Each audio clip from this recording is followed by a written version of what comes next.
Now that the US election is over and the Fed has begun to cut rates, investors are asking, what's next for the US muni market? Well, here's four things at Nuveen that we're watching closely.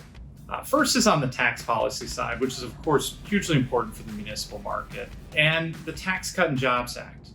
I think the market had anticipated broadly that we'd have some form of divided government following the 2024 election. And had we had this divided government, it would have been really difficult to roll forward a $4 to $5 trillion tax bill.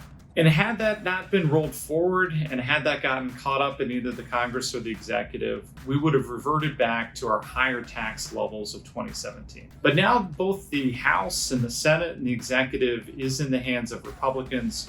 We do anticipate that the Tax Cut and Jobs Act will get rolled forward, and at the very least, we're going to have tax rates roughly equivalent to where we are now, if not lower. The second thing that we're watching closely is muni performance, and 2024 candidly just wasn't the year that we had penciled in. First, on the rate side, we had expected some reasonable capital appreciation once the Fed went down its preordained path of cutting. You couple this with the Fed beginning to cut, and now there's concern that US growth is actually a bit too strong, and rates have backed up since that first Fed cut. Now, against this backdrop of rates rising, munis have actually underperformed.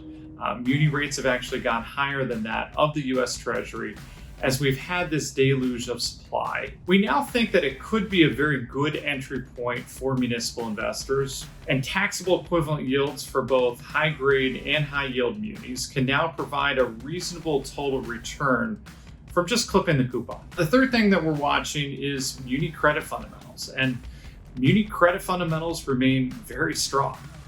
If you look at tax collections for the first half of the year, they're up about 5% versus the same period last year. And if you look at reserve funds, they're still at record levels. And we estimate that on the balance sheet of state and local governments, there's still about 4 times more reserves than there was pre-COVID.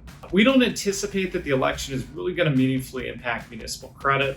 If you think about municipal credit and its local nexus and sales tax collections and property taxes and toll roads and water and sewer. And as a result, we just don't expect muni credit to meaningfully change as to who's in power. And last, we're looking at supply and demand. We're wrapping up the year now and fully anticipate that we can have $500 billion in issuance for the year, which would be a record.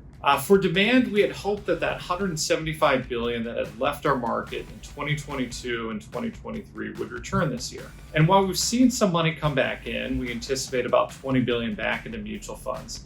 It's just not what we had expected or hoped for. We're expecting elevated supply in 2025.